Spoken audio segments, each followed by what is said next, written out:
Welcome to the video presentation section of our group Coursework project. This project sets out to develop adaptable and efficient elevator systems. We have developed 3 different algorithms increasing in complexity. Real-world constraints have been implemented, for example lift capacity to simulate lifelike scenarios. Our project aims to minimize people's waiting times regardless of the building's size or request volume. Each algorithm has real-time request handling, which enables the lift to accept new calls mid-operation, on top of serving the file input at the start. In this specific context, time complexity and computational efficiency come under making an algorithm efficient. These 2 metrics are key objectives of the simulation report. We developed basic scan and look algorithms, but also a myLift algorithm, which enabled us to figure out an algorithm that was built upon the 2 former ones, but also used additional data structures to become more efficient and adaptable. Various data structures were researched as predefined data structures were prohibited in this assignment. Some were then selected to be used in certain algorithms. To evaluate the overall performance of each algorithm, their response time was compared by running them against multiple input files. Graphs were then created to illustrate performances. Taking responsibility and accountability for tasks in this project was important to all of us, so to ensure each of us had a fair amount of work to do, we'd each divided the project into sections. Task management was split by determining our proficiencies in different areas of the project, however each of us participated in almost every aspect of it and work was evenly distributed. Communication was managed through WhatsApp, where progress was informally monitored, and the code was managed through a repository on GitHub where activity could be observed. As shown in the specification document, we created a conceptual flow of implementation of the algorithms, establishing a base for each one before adding complexities. It demonstrates the main components. Based on the input given by the user, the system processes requests and determines the optimal sequence of lift movements. Input data is read, extracting the number of floors, lift capacity, and floor-specific requests. These requests are then initialized as a dictionary, where the key is the floor and the value is a list of the destination floors. The queue is considered after this and enabled using append and pop. A function is present to handle real-time requests. Lift movement logic acts to simulate the changing direction and movement of the lift itself going up and down. The algorithm is then executed, with the lift function rounding up the actual simulation of the movement for the algorithms, which differs between the 3. Finally, output is generated in the terminal. The main function for each scheduling method continuously cycles through helper functions, allowing the lift to process requests, adjust movement, and update passenger status, much like a real-world elevator system. There were 3 data structures that we conducted research on to manually implement instead of using predefined library functions. We could then adapt them to the specific requirements of our lift control system. Queues were used in scan and look, and its rough code is shown here. This uses a first-in, first-out movement, and floor requests are separated into up and down queues. Priority queues added a sort mechanism to queues to organize the priorities, with priority given to requests in terms of waiting time. This data structure is used in myLift. A heap is a specialized tree-based data structure that ensures the highest or lowest priority element is always at the top, allowing quick access and processing of the most urgent requests. In a real-time scenario, certain floors could be assigned higher priority to reflect real-world applications. The scan algorithm is the most basic of the 3 algorithms.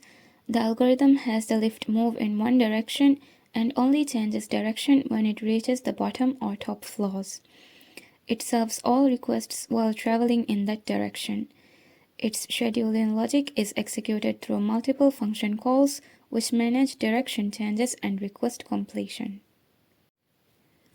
The look algorithm is more complex than scan because the direction can be changed at any point if no more requests exists in that current direction. Its direction is dynamically altered based on the most recent active request to minimize wasted motion. It additionally acts as a foundation for myLift as it offers a more optimized version of scan by implementing queues. This is our own algorithm that we have developed that should be more efficient than the former 2.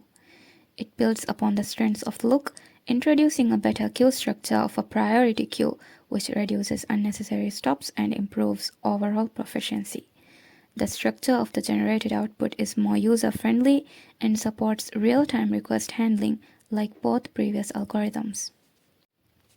Scenario testing was used to evaluate performance and efficiency of each algorithm against real-world situations, such as varied lift capacity and real-time requests. There were 4 scenarios we used to test each algorithm individually, then put results into charts and compared the results. Each algorithm has an error handling function, which is shown in the pseudocode to improve reliability and provide a better user experience, providing feedback based on the error at hand.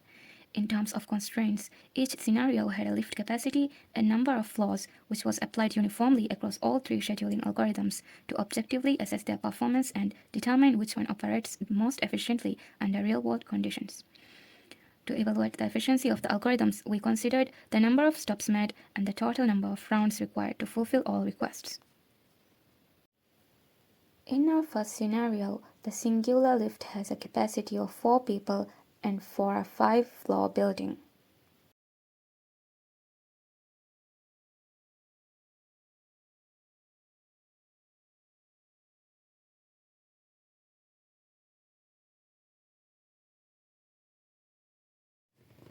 As seen in this graph, the movements between the 3 algorithms are identical. Output is as expected for all 3 algorithms. The only difference is that in my lift, the algorithm picked up the passenger on its downward journey, not in its upward journey. In our second scenario, the singular lift has a capacity of 5 people for an 8-floor building.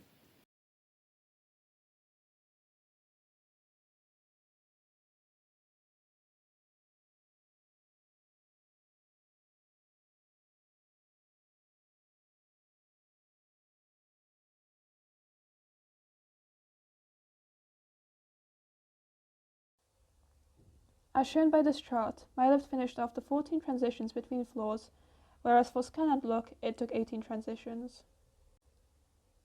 In our third scenario, the singular lift has a capacity of 6 people for a 12-floor building.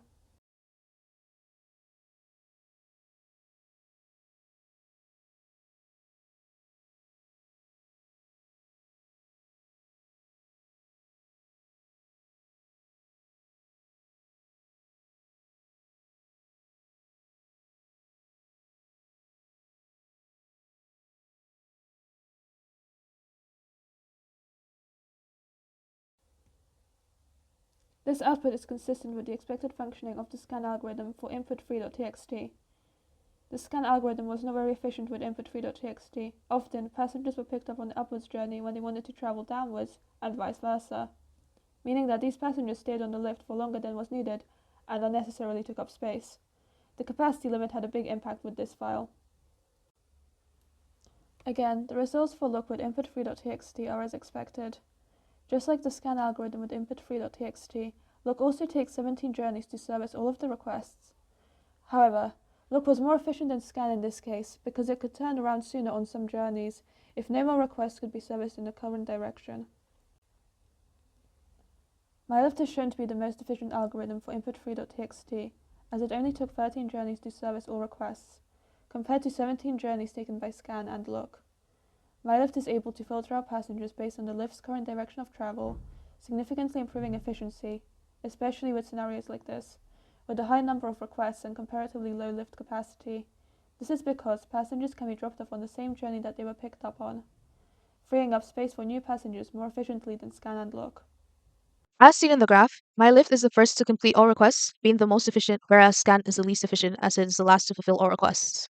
In our fourth and final scenario, the lift has a capacity of 4 people for a 5-floor building. However, this scenario added real-time requests on the first journey.